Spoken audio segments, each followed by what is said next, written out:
किया, जो तूने नॉलेज गेन की, तूने किताबों को पढ़ा, तूने फेसबुक के जरिए इल्म हासिल किया, तूने यूट्यूब पर उलमा के बयानात सुने, तू जलसों में गया, तू प्रोग्रामों में गया, तूने बहुत इल्म हासिल किया, बहुत कुरान की आयतें तूने सुनी, बहुत सारी नबी की हदीसें तूने सुनी। व माजा अमीला फी मा अलीमा, तूने अपने इल्म के ऊपर अमल कितना किया।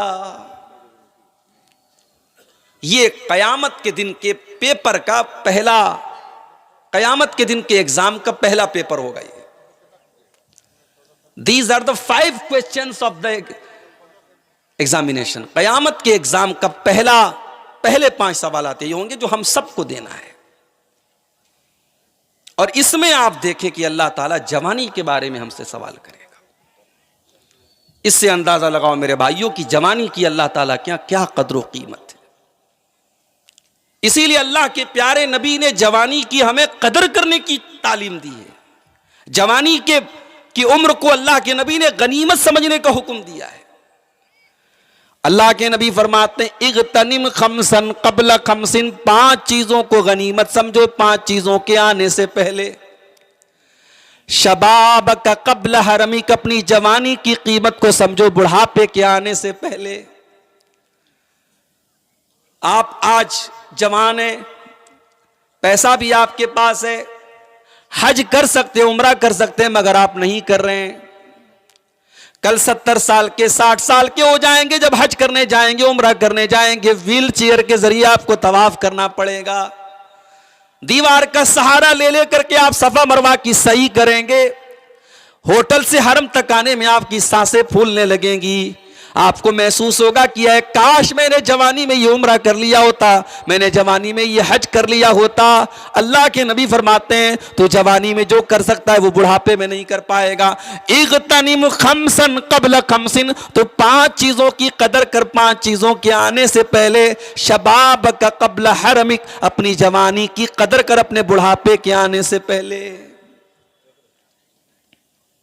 अभी हमारे बाज़ अहबाब यहीं आपके बड़तल्ला वगैरह के, उनके घर के लोग गए हैं हज के सफर में। 62 साल 63 साल की उम्र है, 70 साल की उम्र है, लोग हज करने जा रहे हैं। अभी भी हज करने वालों की तादाद आप देखें, बुजुर्गों की, बूढ़ों की तादाद आपको ज्यादा मिलेगी। ऐसा तो नहीं पैसा कमाने वाले नौजवान कम है आपके इलाके में, नौजवान नहीं जाना चाहता है। क्यों? उसे ऐसा लगता है हम हज करने जाएंगे, हमारे ऊपर जिम्मेदारियों का बोझ आ जाए। किस चीज से भाग रहा है तू? बाज़ लोग कहते साहब हमें मकान बनवाना है, बेटी की शादी करना है, ये करना है, वो करना है। कहां लिखा है कि ये सारे काम करने के बाद आप हज और उम्रा करेंगे? नहीं मेरे भाइयों, बहाने ना करो, ये झूठे एक्सक्यूज ना तलाश करो, ये झूठे उज्र ना तलाश करो। आज आपके पास ताकत है हज की, आज हज करो। आज उम्रा की ताकत है, आज उम्रा करो। जवानी में आप अल्लाह की जो इबादत कर सकते हो, बुढ़ापे में नहीं कर पाएंगे। अभी मौलाना अब्दुल शकूर साहब भोजपुरी तकरीर कर रहे थे, बंगला जुबान में थोड़ी बहुत मुझे समझ में बातें आ रही थी। उन्होंने एक बात कही कि कयामत के दिन कोई साया न होगा, सूरज 1 मील की दूरी पर होगा, कोई साया न होगा, लोग धूप से बेहाल होंगे। लेकिन आपने वो हदीस भी सुनी होगी, सबातुन युज़िल्लुहुमुल्लाहु फी ज़िल्लिही यौमा ला ज़िल्ला इल्ला ज़िल्लुहु। कयामत के दिन अल्लाह ताला अपने 7 बंदों को अपने अर्श का साया देगा, जिस दिन अल्लाह के अर्श के साये के अलावा कोई साया न होगा। 7 तरीके के लोग ऐसे होंगे जिनको अल्लाह ताला अपने अर्श का साया देगा। उसमें पहला नंबर आपने फरमाया इमामुन आदिलुन, इंसाफ करने वाला इमाम, इंसाफ करने वाला बादशाह। वो बादशाह, वो हाकिम जो लोगों के साथ इंसाफ करता हो, जो लोगों के दरमियान डिस्क्रिमिनेशन न करता हो, जो लोगों के दरमियान भेदभाव न करता हो, जिसकी जुबान जहरीली न हो, जिसके बयानात जहरीले न हो, जिसके काम जहरीले न हो, कि इंसाफ के साथ मुल्क को चलाता हो। इमामुन आदिलुन, ऐसा इमाम, ऐसा खलीफा, ऐसा बादशाह, ऐसा हाकिम अल्लाह के अर्श का साया पाएगा। उसके बाद आपने फरमाया वह शाबुन नशाफी इबादतिल्लाह, वो नौजवान जिसकी जवानी अल्लाह की इबादत में गुजरी हो। आज हमारे नौजवानों की कहां जवानी गुजर रही है। प्रोग्राम में आने से पहले मेरे पास मैसेज आया आपके पाकुड़ से। बाज नौजवानों ने कहा मौलाना हालात बड़े खराब हैं। फोटो भेजा उन्होंने मुझे। मुसलमान लड़कियां आज गैर मुस्लिमों के साथ शादियां कर रही हैं। हम ये भी जानते हैं कि कुछ दुश्मन, इस्लाम दुश्मन तंजीमें बाकायदा प्लानिंग करके मुसलमान लड़कियों को ट्रैप कर रही हैं, जिनका मकसद है, उन्होंने बाज नौजवानों को इस मिशन पे लगाया है कि तुम मुसलमान लड़कियों को फंसाओ। स्कूलों में, कॉलेजों में, कोचिंग सेंटर्स में, ट्यूशन सेंटर्स में, इन जगहों पर मुसलमान लड़कियां जो पढ़ती हैं उनको फंसाओ अपने जाल में, उनको मुर्तद बनाओ, उनको इस्लाम से खारिज करो और फिर उनकी जिंदगी बर्बाद करो। इस्लाम से खारिज होगी तो बर्बाद हो गई ना। और यह काम आज बड़ी तेजी से हो रहा है। और हमारी ये मुसलमान लड़कियां ये इस गलत फहमी में पड़ी है साहब कि हमने प्यार किया है। वो कौन सा प्यार है, वो कौन सी मोहब्बत है जो तुझे जहन्नम की आग को बर्दाश्त करने के लिए एग्री कर देती है। मेरी बहन, मेरी प्यारी माँ बहनों, इस्लाम को छोड़ करके अगर कोई औरत, कोई लड़की किसी दूसरे मजहब में दाखिल हो रही है, वो जहन्नम की आग का रास्ता तय कर रही है। वो जन्नत को छोड़ करके जहन्नम का रास्ता तय कर रही है। मैं कहता हूं वो कौन सा प्यार है, वो कौन सी मोहब्बत है, वो कौन सा इश्क का भूत है जो एक मुसलमान लड़की को जहन्नम के रास्ते की तरफ लेके जा रहा है। ओ मेरे प्यारे भाइयों, आज हमारे नौजवानों का ये हाल है। भाई कमा रहा है, बाप कमा रहा है, कोई आपकी झारखंड के बाहर दिल्ली, बंबई, कलकत्ता में जाके पैसे कमा रहा है, कोई सऊदी और दुबई में जाकर के पैसे कमा रहा है, और घर की लड़कियां वो शॉपिंग वो कर रही हैं, घूमने फिरने वो जा रही हैं, पढ़ने के लिए बड़े बड़े कॉलेजों में वो जा रही हैं, और कोई उनका सरपरस्त नहीं, कोई उनका गार्जियन नहीं, कोई उनके ऊपर नजर रखने वाला नहीं है। और हालात ये है कि बड़ी तेजी से आज आपकी इज्जत व आबरू के साथ खेला जा रहा है, और आपकी मुसलमान बहनों को और आपके घरों की मुसलमान बेटियों को बड़ी तेजी से इस लव ट्रैप में, इस मोहब्बत के, इस इश्क के जाल में फंसा करके उनको मुर्तद बनाया जा रहा है। मेरे प्यारे भाइयों, आज अपनी लड़कियों को आज अगर आपने इस्लाम की सही तालीम दी होती, ईमान सिखाया होता, अकीदा सिखाया होता, तो शायद ये हालात ना पैदा होते। 10,000 का मोबाइल भी हम खरीदते हैं तो उसको चलाने का ढंग सीखते हैं, उसको लॉक कैसे करते हैं, उस पर फला ऐप कैसे यूज करते हैं नहीं मालूम, तो यूट्यूब के जरिए हम तलाश करते हैं कि हमारे ये मोबाइल, हम इसको कैसे इस्तेमाल करें। मेरे प्यारे साथियों, क्या दीन इतनी मामूली चीज है कि दीन को आपने कभी सीरियस ही न लिया, ईमान को आपने कभी सीरियस ही न लिया।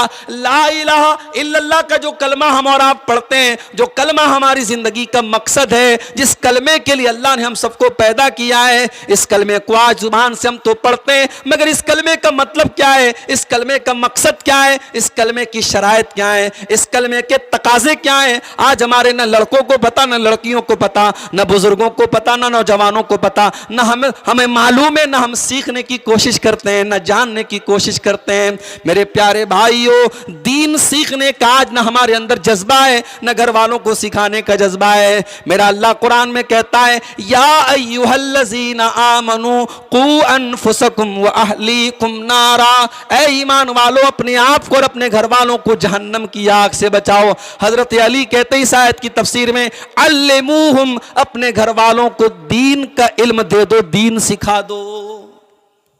मैं आपको मना नहीं करता, अपनी बेटियों को, अपनी लड़कियों को आप अगर कॉलेजों में तालीम दे रहे हैं, मैं बिल्कुल मना नहीं करता।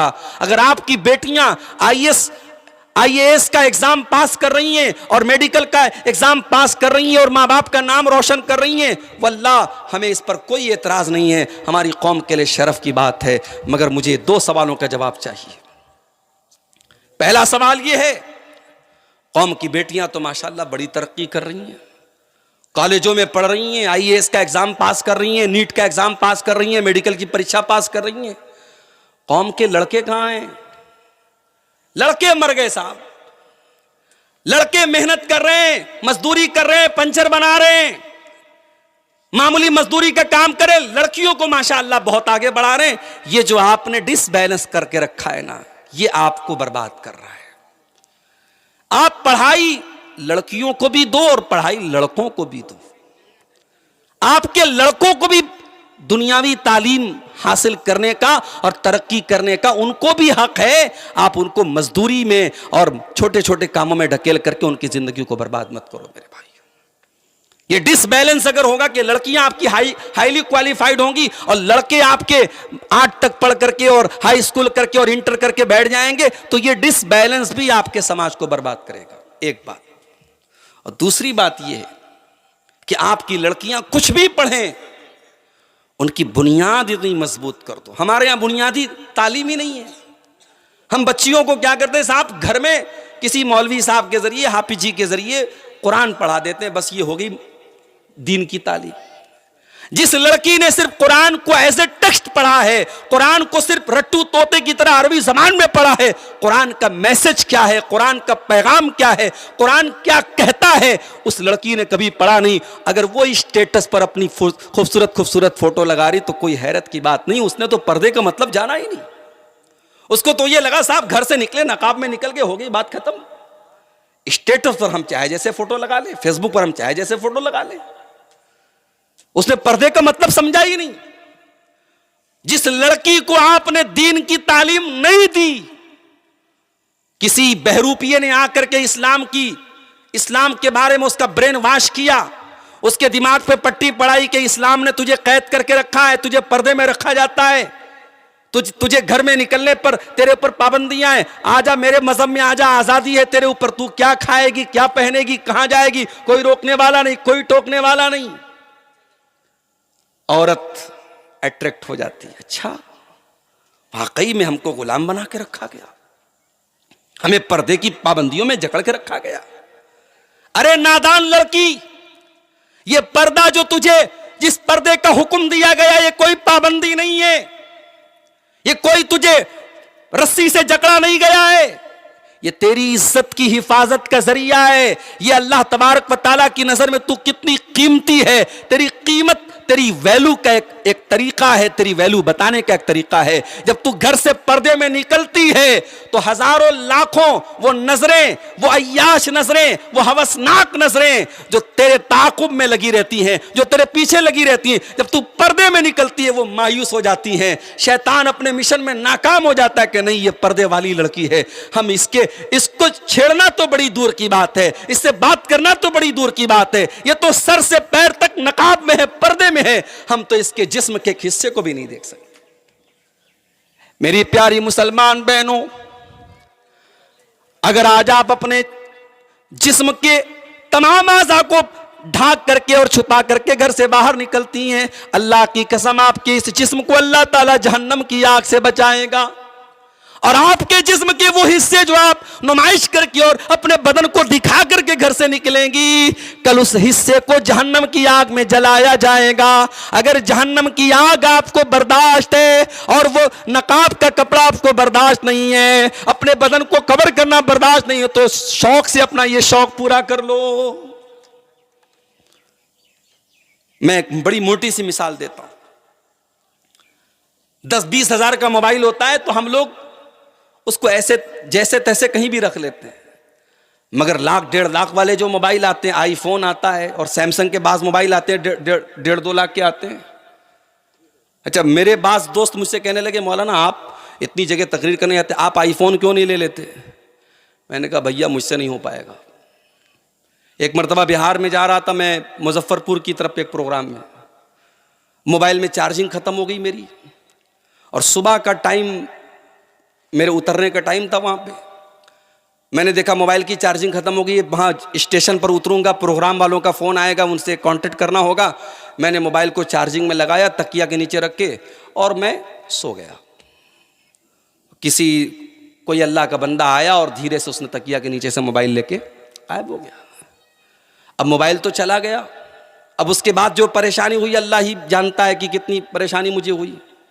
तो मैंने कहा भाई मैं 1-1.5 लाख का मोबाइल चलो कहीं से इंतजाम करके ले भी लूं, तो ऐसा मोबाइल लेने का क्या फायदा है कि चोरी हो जाए तो हार्ट अटैक आ जाए भाई। तो आजकल ये शौक भी बड़ा मसला है। हमारे नौजवान जो है ना, अपनी हैसियत से ज्यादा का शौक पालते हैं। वो जो कहावत है ना कि जितनी बड़ी चादर है उतना ही पैर फैलाओ, तो चादर छोटी है तो भाई आप पूरा पैर फैलाएंगे तो पैर तो खुल जाएगा ना।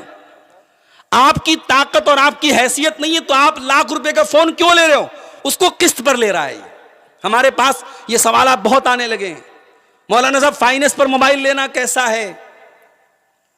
मसला अपनी जगह है भाई, फाइनेंस पर कोई सामान लेने की क्या शरई हैसियत है। आपके पाकुड़ के जो बड़े बड़े उलमा हैं आप उनसे पूछिए, जायज है फाइनेंस पर सामान लेना, जायज है मगर बड़ी कंडीशंस हैं। और आपके इंडिया की जो फाइनेंस कंपनीज हैं, चाहे वो बजाज का कार्ड हो, चाहे वो आपकी और कंपनियां, आप वो कंडीशन पूरी नहीं हो रही है वहां पे।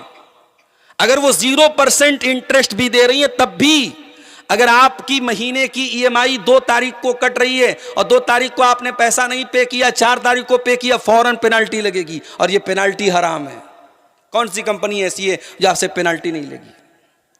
तो कोई चीज आप नकद में अलग कीमत में ले और उधार में और फाइनेंस में अलग कीमत में ले, जायज है, मगर कंडीशंस हैं उसमें। आज वो कंडीशंस हमारे इंडिया की बहुत कम कंपनियां ही पूरी कर सकती हैं। इसलिए बहुत शदीद मजबूरी हो, जैसे कोई बड़ी कार लेना है, 4 व्हीलर लेना है, तो लोग बताते हैं कि उसको कैश लेने में बड़े मसाइल हैं, उसको फाइनेंस ही कराना पड़ता है, तो एक मजबूरी हो सकती है। आप मोबाइल फाइनेंस करा रहे हैं, आप 10,000 का मोबाइल ले सकते हैं मगर आप 40,000 का ले रहे हैं, आप महीने महीने किस्त भर रहे हैं। तो ये शौक जो पूरा करने का मामला है मेरे भाइयों, ये आज हमारे नौजवानों को बर्बाद कर रहा है।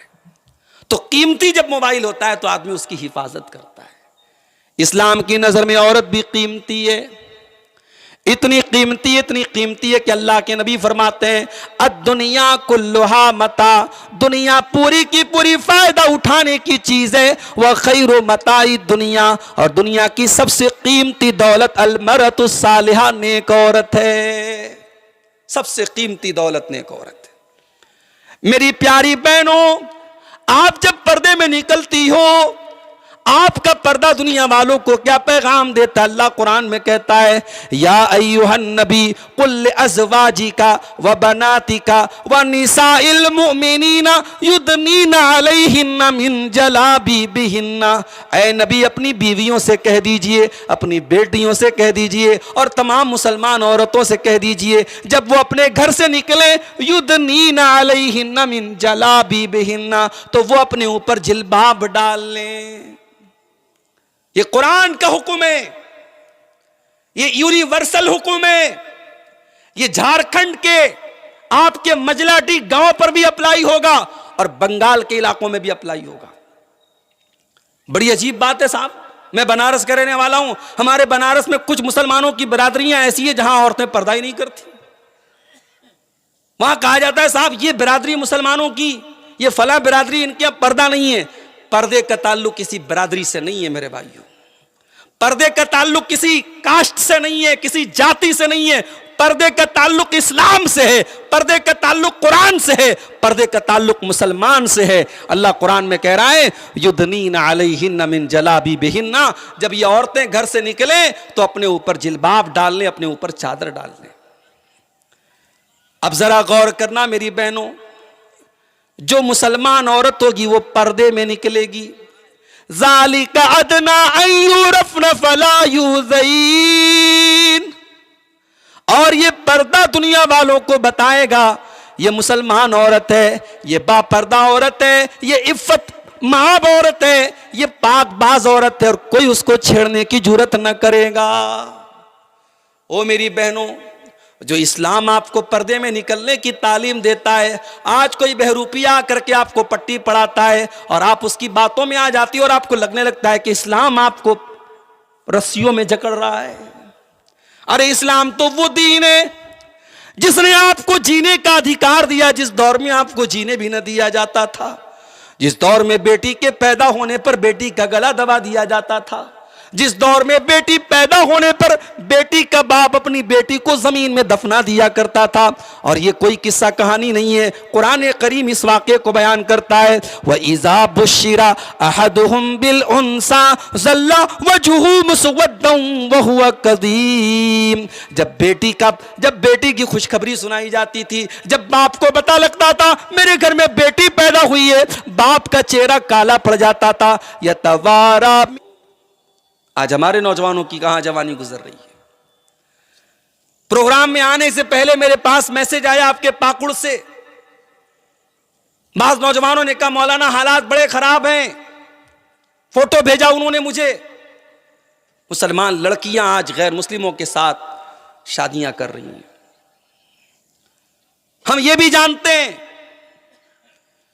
कि कुछ दुश्मन, इस्लाम दुश्मन तंजीमें बाकायदा प्लानिंग करके मुसलमान लड़कियों को ट्रैप कर रही हैं, जिनका मकसद है, उन्होंने बाज नौजवानों को इस मिशन पे लगाया है कि तुम मुसलमान लड़कियों को फंसाओ, स्कूलों में, कॉलेजों में, कोचिंग सेंटर्स में, ट्यूशन सेंटर्स में, इन जगहों पर मुसलमान लड़कियां जो पढ़ती हैं उनको फंसाओ अपने जाल में, उनको मुर्तद बनाओ, उनको इस्लाम से खारिज करो और फिर उनकी जिंदगी बर्बाद करो। इस्लाम से खारिज होगी तो बर्बाद हो गई ना। और ये काम आज बड़ी तेजी से हो रहा है। और हमारी ये मुसलमान लड़कियां ये इस गलत फहमी में पड़ी है साहब कि हमने प्यार किया है। वो कौन सा प्यार है, वो कौन सी मोहब्बत है जो तुझे जहन्नम की आग को बर्दाश्त करने के लिए एग्री कर देती है। मेरी बहन, मेरी प्यारी माँ बहनों, इस्लाम को छोड़ करके अगर कोई औरत, कोई लड़की किसी दूसरे मजहब में दाखिल हो रही है, वो जहन्नम की आग का रास्ता तय कर रही है, वो जन्नत को छोड़ करके जहन्नम का रास्ता तय कर रही है। मैं कहता हूं वो कौन सा प्यार है, वो कौन सी मोहब्बत है, वो कौन सा इश्क का भूत है जो एक मुसलमान लड़की को जहन्नम के रास्ते की तरफ लेके जा रहा है। ओ मेरे प्यारे भाइयों, आज हमारे नौजवानों का ये हाल है। भाई कमा रहा है, बाप कमा रहा है, कोई आपकी झारखंड के बाहर दिल्ली, बंबई, कलकत्ता में जाके पैसे कमा रहा है, कोई सऊदी और दुबई में जाकर के पैसे कमा रहा है, और घर की लड़कियां वो शॉपिंग वो कर रही हैं, घूमने फिरने वो जा रही हैं, पढ़ने के लिए बड़े बड़े कॉलेजों में वो जा रही हैं, और कोई उनका सरपरस्त नहीं, कोई उनका गार्जियन नहीं, कोई उनके ऊपर नजर रखने वाला नहीं है। और हालात ये है कि बड़ी तेजी से आज आपकी इज्जत व आबरू के साथ खेला जा रहा है, और आपकी मुसलमान बहनों को और आपके घरों की मुसलमान बेटियों को बड़ी तेजी से इस लव ट्रैप में, इस मोहब्बत के, इस इश्क के जाल में फंसा करके उनको मुर्तद बनाया जा रहा है। मेरे प्यारे भाइयों, आज अपनी लड़कियों को आज अगर आपने इस्लाम की सही तालीम दी होती, ईमान सिखाया होता, अकीदा सिखाया होता, तो शायद ये हालात ना पैदा होते। 10,000 का मोबाइल भी हम खरीदते हैं तो उसको चलाने का ढंग सीखते हैं, उसको लॉक कैसे करते हैं, उस पर फला ऐप कैसे यूज करते हैं नहीं मालूम, तो यूट्यूब के जरिए हम तलाश करते हैं कि हमारे ये मोबाइल हम इसको कैसे इस्तेमाल करें। मेरे प्यारे साथियों, क्या दीन इतनी मामूली चीज है कि दीन को आपने कभी सीरियस ही न लिया, ईमान को आपने कभी सीरियस ही न लिया। ला इलाहा इल्लल्लाह का जो कलमा हम और आप पढ़ते हैं, जो कलमा हमारी जिंदगी का मकसद है, जिस कलमे के लिए अल्लाह ने हम सबको पैदा किया है, इस कलमे को आज जुबान से हम तो पढ़ते हैं, मगर इस कलमे का मतलब क्या है, इस कलमे का मकसद क्या है, इस कलमे की शराइत क्या है, इस कलमे के तकाजे क्या है, आज हमारे न लड़कों को पता, न लड़कियों को पता, न बुजुर्गों को पता, ना नौजवानों को पता, ना हमें मालूम है, ना हम सीखने की कोशिश करते हैं, ना जानने की कोशिश करते हैं। मेरे प्यारे भाइयों, दीन सीखने का आज ना हमारे अंदर जज्बा है, ना घर वालों को सिखाने का जज्बा है। मेरा अल्लाह कुरान में कहता है, या अय्युहल्लज़ीना आमनू कू अनफुसकुम व अहलीकुम नारा, ऐ ईमान वालों, अपने आप को और अपने घर वालों को जहन्नम की आग से बचाओ। हजरत अली कहते हैं इस आयत की तफसीर में, अल्लिमूहुम, अपने घर वालों को दीन का इल्म दे दो, दीन सिखा दो। मैं आपको मना नहीं करता, अपनी बेटियों को, अपनी लड़कियों को आप अगर कॉलेजों में तालीम दे रहे, मैं बिल्कुल मना नहीं करता। अगर आपकी बेटियां आईएएस का एग्जाम पास कर रही हैं और मेडिकल का एग्जाम पास कर रही हैं और माँ बाप का नाम रोशन कर रही हैं, वल्लाह हमें इस पर कोई एतराज नहीं है, हमारी कौम के लिए शरफ की बात है। मगर मुझे 2 सवालों का जवाब चाहिए। पहला सवाल यह है, कौम की बेटियां तो माशाल्लाह बड़ी तरक्की कर रही हैं, कॉलेजों में पढ़ रही हैं, आईएएस का एग्जाम पास कर रही हैं, नीट का एग्जाम पास कर रही हैं, मेडिकल की परीक्षा पास कर रही हैं। कौम के लड़के कहां हैं? लड़के मर गए साहब। लड़के मेहनत कर रहे हैं, मजदूरी कर रहे हैं, पंचर बना रहे हैं, मामूली मजदूरी का काम करें। लड़कियों को माशाल्लाह बहुत आगे बढ़ा रहे हैं। ये जो आपने डिसबैलेंस करके रखा है ना, ये आपको बर्बाद कर रहा है। आप पढ़ाई लड़कियों को भी दो और पढ़ाई लड़कों को भी दो। आपके लड़कों को भी दुनियावी तालीम हासिल करने का और तरक्की करने का उनको भी हक है। आप उनको मजदूरी में और छोटे छोटे कामों में ढकेल करके उनकी जिंदगी को बर्बाद मत करो मेरे भाई। ये डिसबैलेंस अगर होगा कि लड़कियां आपकी हाईली क्वालिफाइड होंगी और लड़के आपके 8 तक पढ़ करके और हाई स्कूल करके और इंटर करके बैठ जाएंगे, तो ये डिसबैलेंस भी आपके समाज को बर्बाद करेगा, एक बात। और दूसरी बात यह है कि आपकी लड़कियां कुछ भी पढ़ें, उनकी बुनियाद इतनी मजबूत कर दो। हमारे यहां बुनियादी तालीम ही नहीं है। हम बच्चियों को क्या करते हैं साहब, घर में किसी मौलवी साहब के जरिए, हाफिज जी के जरिए कुरान पढ़ा देते हैं, बस ये हो गई दीन की तालीम।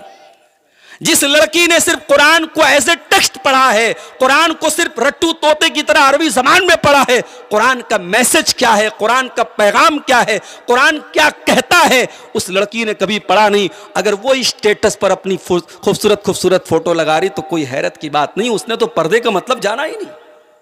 उसको तो ये लगा साहब घर से निकले, नकाब में निकल के हो गई बात खत्म।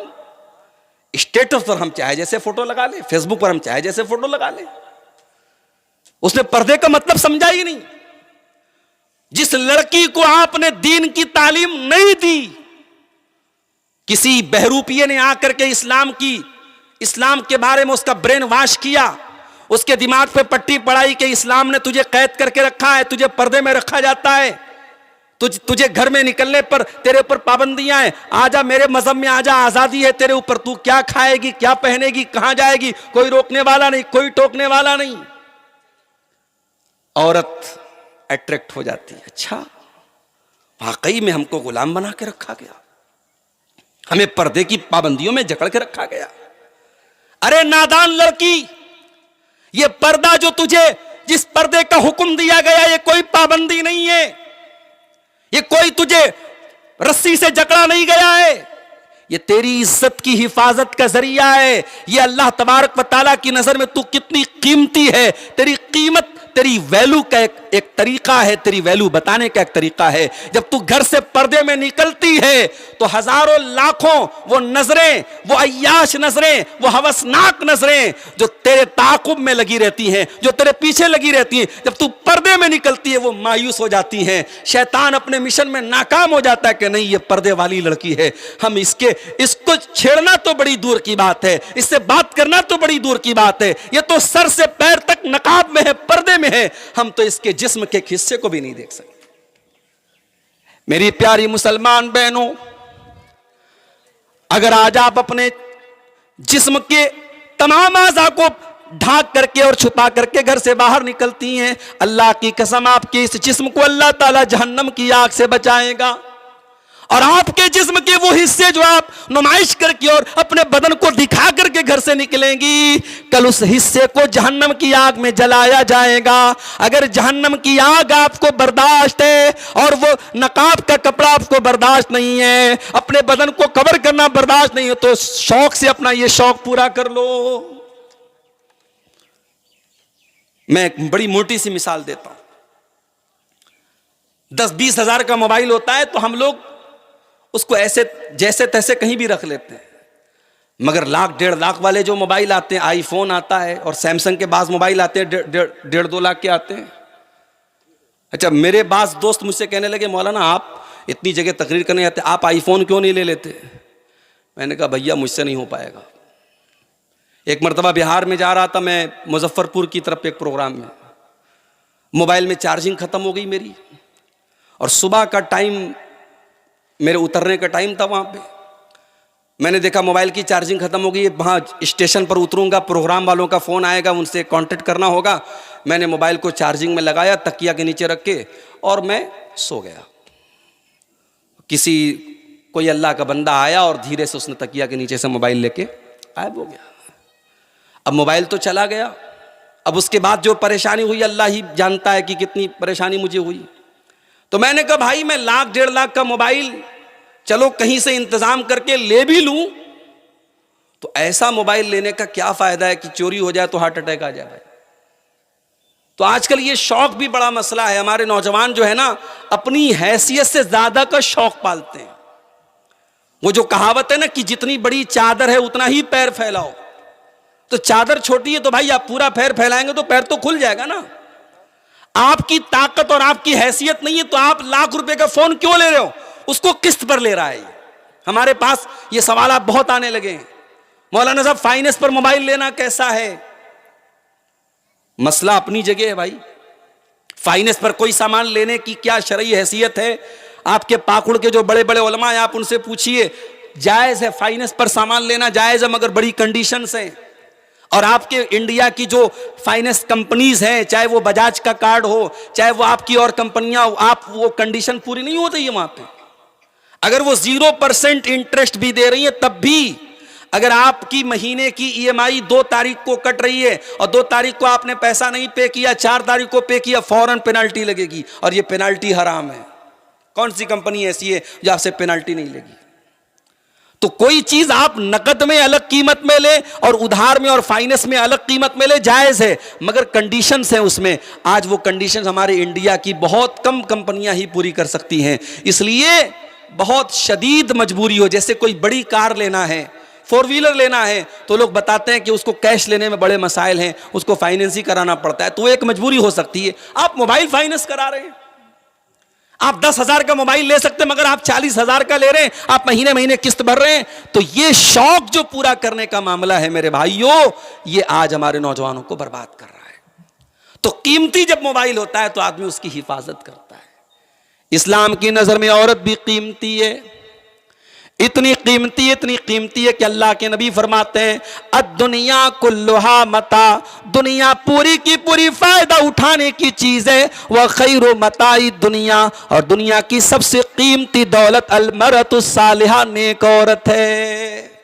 सबसे कीमती दौलत नेक औरत है। मेरी प्यारी बहनों, आप जब पर्दे में निकलती हो, आपका पर्दा दुनिया वालों को क्या पैगाम देता है? अल्लाह कुरान में कहता है, या अय्युहन नबी कुल अज़वाजिका व बनातिका व निसाइल मुमिनीना युदनीना अलैहिन्ना मिन जलाबिबिहिन्ना।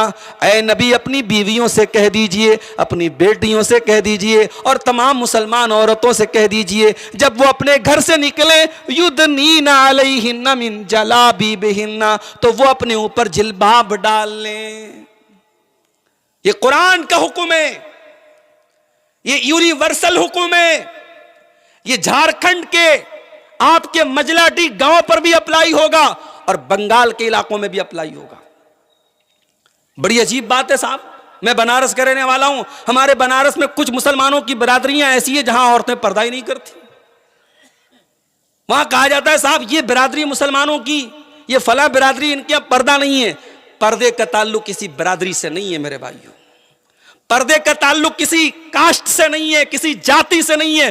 पर्दे का ताल्लुक इस्लाम से है, पर्दे का ताल्लुक कुरान से है, पर्दे का ताल्लुक मुसलमान से है। अल्लाह कुरान में कह रहा है, युदनीना अलैहिन्ना मिन जलाबिबिहिन्ना, जब ये औरतें घर से निकले तो अपने ऊपर जिल्बाब डाल लें, अपने ऊपर चादर डाल लें। अब जरा गौर करना मेरी बहनों, जो मुसलमान औरत होगी वो पर्दे में निकलेगी। ज़ालिका अदना अन युरफ़्न फला युज़ईन, और ये पर्दा दुनिया वालों को बताएगा, ये मुसलमान औरत है, ये बापर्दा औरत है, ये इफ़्फ़त माब औरत है, ये पाकबाज औरत है, और कोई उसको छेड़ने की जुर्रत न करेगा। ओ मेरी बहनों, जो इस्लाम आपको पर्दे में निकलने की तालीम देता है, आज कोई बहरूपिया करके आपको पट्टी पढ़ाता है और आप उसकी बातों में आ जाती है और आपको लगने लगता है कि इस्लाम आपको रस्सियों में जकड़ रहा है। अरे इस्लाम तो वो दीन है जिसने आपको जीने का अधिकार दिया, जिस दौर में आपको जीने भी न दिया जाता था, जिस दौर में बेटी के पैदा होने पर बेटी का गला दबा दिया जाता था, जिस दौर में बेटी पैदा होने पर बेटी का बाप अपनी बेटी को जमीन में दफना दिया करता था। और ये कोई किस्सा कहानी नहीं है, कुरान करीम इस वाक़े को बयान करता है। व इज़ा बुश्शिरा अहदुहुम बिल उन्सा ज़ल्ला वजहुहु मुस्वद्दन व हुवा कज़ीम, जब बेटी की खुशखबरी सुनाई जाती थी, जब बाप को पता लगता था मेरे घर में बेटी पैदा हुई है, बाप का चेहरा काला पड़ जाता था। यतवारा मिनल कौमी मिन सूई मा बुशिर बिही, बेटी का बाप अपना चेहरा अपनी कौम को से छुपाया करता था। अयुमसिकुहु अला हुनिन यदुस्सुहु फित तुराब, कि क्या करूं, अगर बेटी को पालता हूं तो समाज में जलील होना पड़ेगा, और दूसरा रास्ता यह कि बेटी को ले जाके जमीन में गाड़ दूं। यह दस्तूर था। बेटी पैदा होने पर जमीन में गाड़ दिया जाता था, यह दस्तूर था। मेरे नबी ने आके ऐलान किया, इन्नल्लाह हर्रम अलैकुम हुकूकल उम्महात व वादल बनात। ऐ मुसलमानों, माँ की नाफरमानी करना और बेटी को जमीन में दफन कर देना हराम है। बेटी को पैदा होने के बाद जमीन में गाड़ देना हराम है। मेरे नबी ने आके ये मैसेज सुनाया। मेरे नबी ने कुरान की आयत पढ़ के सुनाई, वइज़ल मौऊदतु सुइलत बिअय्यि ज़ंबिन कुतिलत। ओ बेटियों को कत्ल करने वालों, वो बेटियों की हत्या करने वालों, वो बेटियों को मारने वालों, कल कयामत के दिन तुम्हें हिसाब देना पड़ेगा। हमारी एक स्टूडेंट है ऑनलाइन, हमसे उन्होंने तालीम हासिल की है, इसी बिहार की आपके मोतिहारी की रहने वाली हैं, डॉक्टर है, मेडिकल डॉक्टर है। उनका एक दिन मेरे पास मैसेज आया, मौलाना मेरे हॉस्पिटल में ऐसे भी केस आते हैं, बच्चा पैदा होता है नाजायज तरीके से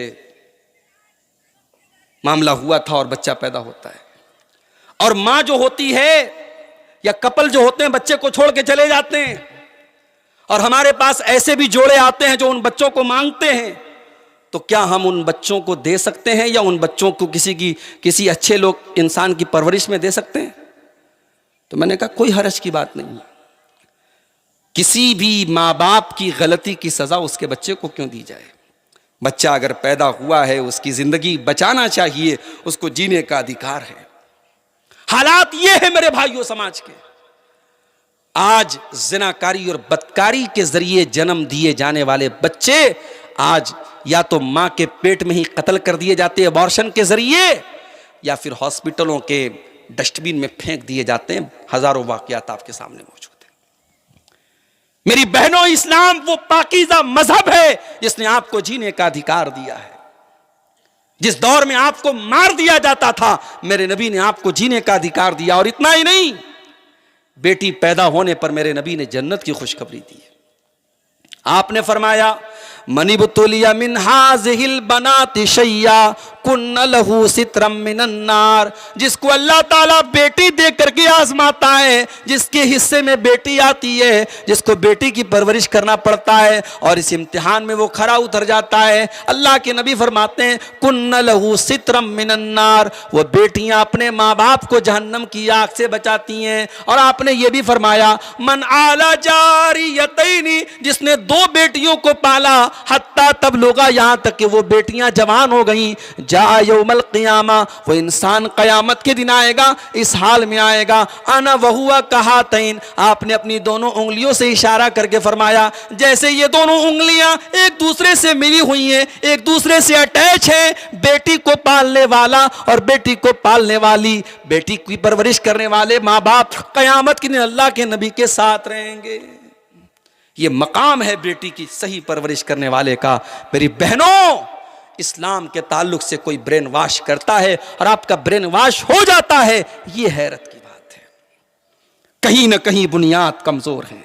ये मस्जिद की तामीर होने के लिए आज ये चंदा किया जा रहा है, कल यहां मस्जिद कायम होगी, अल्लाह करे बेहतरीन और शानदार मस्जिद कायम हो। लेकिन हम जब कोई इमारत बनाते हैं तो हम उसकी बुनियाद को मेरे भाइयों मजबूत करते हैं। एक मुसलमान की बुनियाद उसका अकीदा है, उसका ईमान है, उसकी तौहीद है। अपने बच्चों की बुनियाद इतनी मजबूत करो, उनको तौहीद ऐसी सिखा दो, उनको ईमान ऐसा बता दो, उनको शिर्क की इतनी नफरत उनके दिल में डाल दो कि मर जाए मगर शिर्क न करें, कट जाए मगर शिर्क न करें, जिंदगी खत्म हो जाए मगर तौहीद से समझौता ना करें। इतना पक्का उनका ईमान और इतना पक्का उनका अकीदा कर दो मेरे भाई।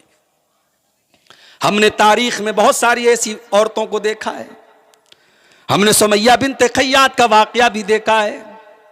हजरत सुमैया बूढ़ी हो चुकी है, 50-60 साल की खातून है। उनका जवान बेटा अम्मार भी मौजूद है, उनके शौहर यासिर भी मौजूद हैं, बेटा भी मौजूद, शौहर भी मौजूद। और अबू जहल ने हजरत सुमैया को बांधा हुआ है और धमकी देता है, ऐ सुमैया अगर तूने इस्लाम को न छोड़ा, तूने मोहम्मद का दीन न छोड़ा, तूने तौहीद का रास्ता न छोड़ा, ऐ सुमैया तेरे जवान बेटे के सामने, तेरे शौहर के सामने तुझे बेलिबास कर दिया जाएगा, तुझे बरहना कर दिया जाएगा, तेरे बदन से कपड़े उतार लिए जाएंगे।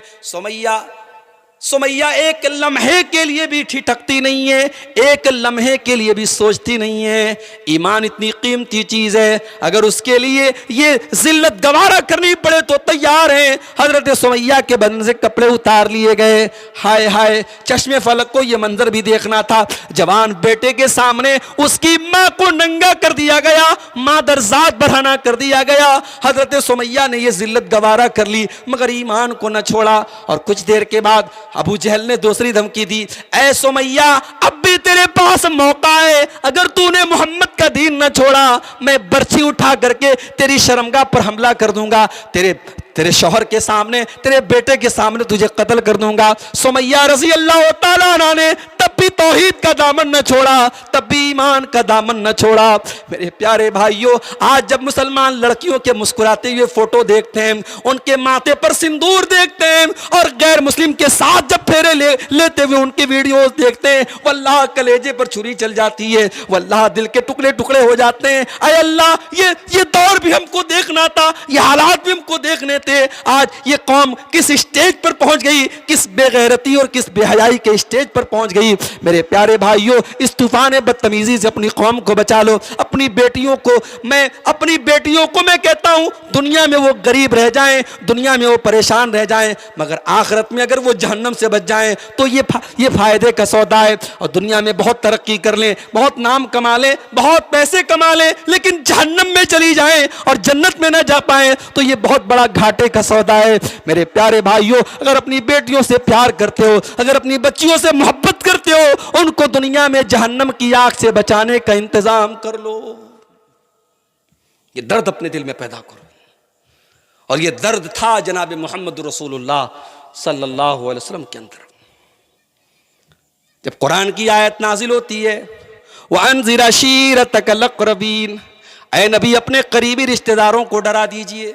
अल्लाह के प्यारे नबी अपने सारे खानदान के लोगों को इकट्ठा करते हैं और सफा की पहाड़ी पे चढ़ते हैं और एक एक खानदान के बड़े बड़े लोगों का नाम लेके कहते हैं, ऐ बनी फला, ऐ बनी फला, ऐ बनी फला, ऐ बनी फला, ऐ मेरे खानदान के लोगों, अनक़िज़ू अनफुसकुम मिनन नार, अपने आप को जहन्नम की आग से बचा लो। फ़इन्नी ला उग़नी अन्कुम मिनल्लाहि शैया, मैं मोहम्मद हूँ, मैं अल्लाह का रसूल हूँ, मैंने तुमको सच्चाई का रास्ता दिखा दिया है, जन्नत का रास्ता बता दिया है, जहन्नम से डरा दिया है, मैं इससे ज्यादा कुछ नहीं कर सकता। अब तुमको अपने आप को बचाना है, अपने आप को जहन्नम की आग से बचा लो। अपनी फूफी सफिया का नाम आपने लेके फरमाया, या सफिया बिन्त अब्दुल मुत्तलिब, ऐ मेरी फूफी सफिया अपने आप को जहन्नम की आग से बचा लो। अपने चचा अब्बास का नाम आपने लिया, ऐ या अब्बास इब्न अब्दुल मुत्तलिब, ऐ मेरे चचा अब्बास अपने आप को जहन्नम की आग से बचा लो। अपनी बेटी फातिमा का नाम आपने लिया, या फातिमा बिन्त मुहम्मदिन अनक़िज़ी नफ्सकी मिनन नार, ऐ मेरी बेटी फातिमा अपने आप को जहन्नम की आग से बचा ले। ये दर्द था नबी के अंदर, ये दर्द हमारे अंदर क्यों नहीं है मेरे भाई? इस मुल्क में हम और आप सैकड़ों साल से रहते हैं, हमारे आसपास में शिर्क होता है, कब्र परस्ती होती है, बुत परस्ती होती है, पेड़ की पूजा होती है, जानवरों की पूजा होती है। हम देखते हैं, हम हंसी मजाक उड़ाते हैं, हमें लगता है यार गलत हो रहा है, मगर हमने अपने बरादरान वतन को, अपने भाइयों को, बजाय इसके कि हम उन्हें तौहीद की दावत देते, उन्हें तौहीद के रास्ते पर लाते, आज हालात ये पहुंच गए कि हमारी बेटियां आज शिर्क के रास्ते पर जा रही हैं। मेरे भाइयों, इससे बढ़ के अफसोस की बात क्या हो सकती है? जरा अपने नबी की सीरत का वो दौर भी देखिए आप। मक्का में अल्लाह के नबी तौहीद की दावत दे रहे हैं, कोई आपकी बात मानने को तैयार नहीं है, मुट्ठी भर लोग आपके ऊपर ईमान लाए हैं, खुल करके नमाज भी नहीं पढ़ पा रहे हैं, खुल करके कुरान भी नहीं पढ़ पा रहे हैं, खुल करके अल्लाह का नाम भी नहीं ले पा रहे हैं। अल्लाह के नबी ने सोचा, मक्का से 100 किलोमीटर दूर ताइफ है, पहाड़ी इलाका है, कबीले बनु सकीफ के लोग वहां रहते हैं, बड़ा कबीला है, बड़ा खानदान है। मैं वहां चलकर के इस्लाम की तबलीग करता हूं, इस्लाम की दावत देता हूं, शायद वो लोग मेरी बात मान लें। आपने हजरत बिलाल को अपने साथ में लिया और निकल पड़े मक्का से ताइफ। आप चाहते तो सवारी से जा सकते थे, मगर आपको सीक्रेट रखना था, आपको छुपाना था। आपने सवारी भी नहीं ली, पैदल चल पड़े। मक्का से ताइफ 100 किलोमीटर का सफर है मेरे भाइयों। 100 किलोमीटर का सफर मोहम्मद रसूलुल्लाह ने पैदल तय किया। ताइफ पहुंचे, ताइफ के बड़े बड़े सरदारों से आप मिले, उनके सामने आपने इस्लाम की तबलीग की, उनके सामने इस्लाम की दावत पेश की, उनको बताया कि मैं अल्लाह का आखिरी नबी हूं, आखिरी रसूल हूं। उनको बताया कि अल्लाह के सिवा कोई इबादत के लायक नहीं है। ताइफ के उन सरदारों ने आपका मजाक उड़ाया, उन्होंने आपकी बात को रिजेक्ट कर दिया, उन्होंने आपकी बात नहीं मानी। अल्लाह के प्यारे नबी मायूस न हुए। आपने कहा कोई बात नहीं, तुम मेरी बात नहीं मानते, कोई बात नहीं, लेकिन मैं ताइफ के आम लोगों से बात करूंगा।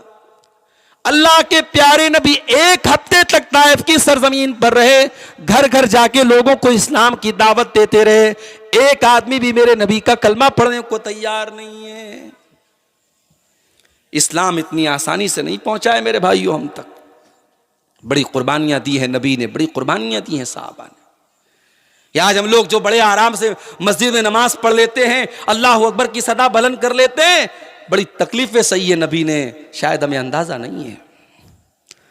ताइफ की सरजमीन पर एक आदमी मेरे नबी पर ईमान लाने को तैयार नहीं है। 1 हफ्ते तक अल्लाह के नबी मेहनत करते रहे। 1 हफ्ते की तबलीग के का रिजल्ट क्या है? 0 है, कोई भी ईमान नहीं लाया। अल्लाह के प्यारे नबी मायूस होकर के ताइफ से वापस आने लगे। ताइफ के उन गुंडों ने, ताइफ के उन बदमाशों ने देखा कि अल्लाह के नबी वापस जा रहे हैं।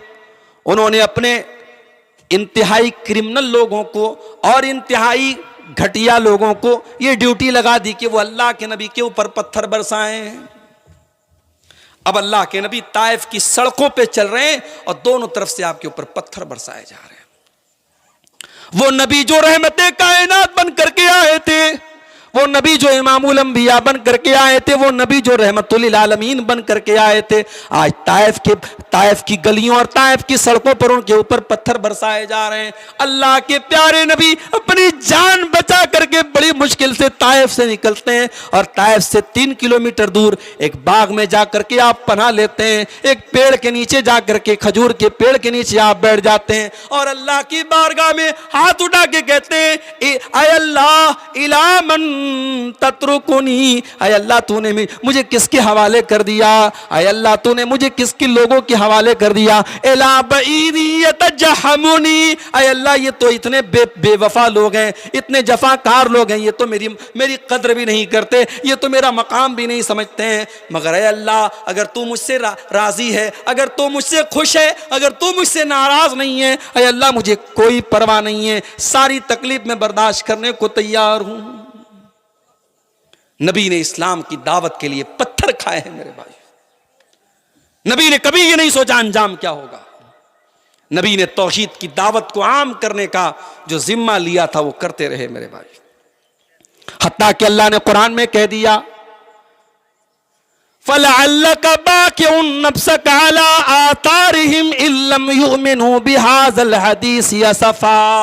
ऐ नबी अगर ये लोग ईमान नहीं लाएंगे तो कहीं ऐसा ना हो कि इनकी वजह से आप अपनी जान दे दें, इनकी मोहब्बत में आप अपनी जान दे दें, कहीं ऐसा ना हो। इतनी तलब थी, इतनी लगन थी अल्लाह के नबी के दिल में मेरे भाई।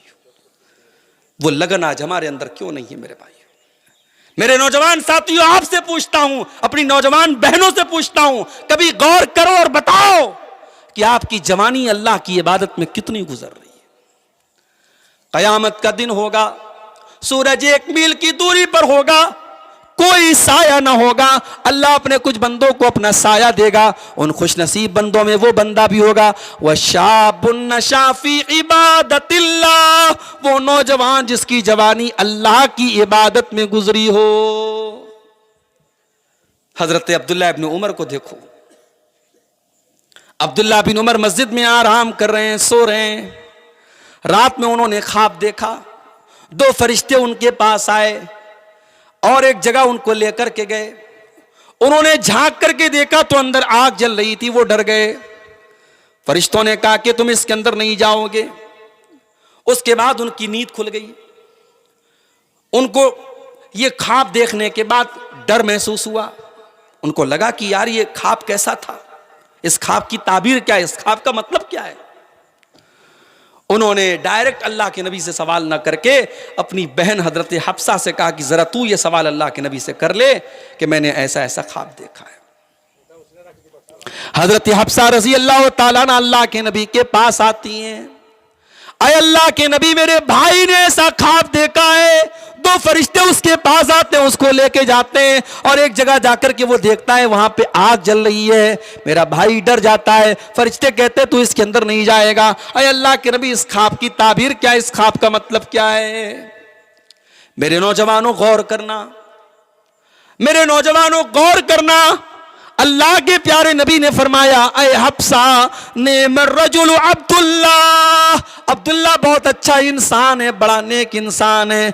लौकाना युसल्ली मिनल लैल, बस एक बात की कमी है, वो रात में तहज्जुद नहीं पढ़ता है, वो रात में क़ियामुल लैल नहीं करता है, वो रात में अल्लाह के सामने गिरियाजारी नहीं करता है, वो रात में तहज्जुद नहीं पढ़ता है। अगर अब्दुल्ला तहज्जुद पढ़ना शुरू कर दे तो बहुत अच्छा इंसान है।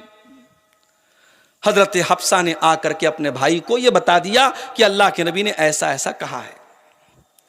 बुखारी के अल्फाज हैं, जब नबी की जुबान से ये जुमला निकला और अब्दुल्ला बिन उमर के कानों तक पहुंचा कि नबी ने मेरे बारे में ऐसा कहा है कि अब्दुल्ला बहुत अच्छा इंसान है, बस एक बात की कमी है, वो तहज्जुद नहीं पढ़ता है। फकाना ला यनामु मिनल लैल इल्ला कलीला, उस दिन के बाद से अब्दुल्ला बिन उमर बगैर तहज्जुद पढ़े रात में नहीं सोते थे।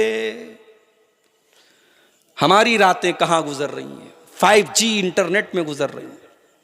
5G आ गया है माशाअल्लाह, अब तो हवाओं से बात हो रही है इंटरनेट की। 5G इंटरनेट के साए में हमारी रातें गुजर रही हैं। तहज्जुद कौन पढ़ता है साहब? यहां तो 5 टाइम की नमाज भी मुश्किल है। बनारस में इस वक्त साड़ी का कारोबार बड़ी मंदी का शिकार है। आप जानते होंगे, मालूम होगा आपको, बनारस में अंसारी लोगों की तादाद ज्यादा है और वहां के अंसारी सब साड़ी के ही कारोबार में जुड़े हैं ज्यादातर। बड़ी मंदी का कारोबार वहां चल रहा है इस वक्त, बड़ी मंदी का शिकार है। अभी मेरी एक तकरीर हुई थी बनारस में, बजरडिया में, मैंने उस तकरीर में यह बात कही थी। मेरे भाइयों, नौजवानों, नमाज की पाबंदी करो। नमाज का रोजी रोटी से भी बड़ा ताल्लुक है। कुरान में आप गौर कीजिएगा, जहां भी नमाज का जिक्र है वहां आगे रोजी रोटी का भी जिक्र है। अल्लज़ीना युक़ीमूनस्सलाह व मिम्मा रज़क़नाहुम युनफ़िक़ून, अल्लाह के नेक बंदे नमाज कायम करते हैं और हमने जो रोजी दी है उसमें से खर्च करते हैं। जहां भी नमाज का जिक्र है वहां पे आगे पीछे रोजी रोटी का जरूर जिक्र है। कुरान करीम की सूरह सजदा की वो आयत देखिए जो हम फजर की नमाज में जुमा के दिन पढ़ते हैं, ततजाफा जुनूबुहुम अनिल मज़ाजि यदऊन रब्बहुम खौफन व तमा। अल्लाह के नेक बंदे रातों में अपने बिस्तर से अलग होकर के अल्लाह को याद करते रहते हैं, अल्लाह से डरते रहते हैं, अल्लाह की रहमत की उम्मीद लगाए रहते हैं। व मिम्मा रज़क़नाहुम युनफ़िक़ून, और हमने जो रोजी दी है उसमें से वो खर्च करते हैं। तो मेरे भाइयों, वो नौजवान क़यामत के दिन अल्लाह के अर्श का साया पाएगा जिसकी जवानी अल्लाह की इबादत में गुजरी हो। और आगे बढ़िए, फरमाया व रजुलानी तहाब्बा फिल्लाहि इज्तमा अलैहि व तफर्रका अलैहि, और वो दो लोग भी आपस में जो मोहब्बत करते हो अल्लाह के लिए।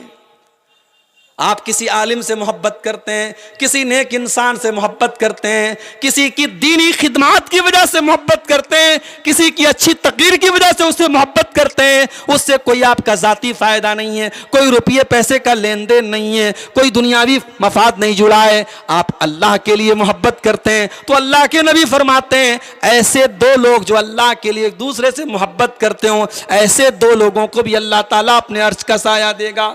उसके बाद फरमाया व रजुलुन क़ल्बुहु मुअल्लक़ुम बिल मसाजिद, वो इंसान जिसका दिल मस्जिद में अटका हो। मस्जिद बन रही है, यहां पे मगर मस्जिद जब बनती है तो हम क्या करते हैं?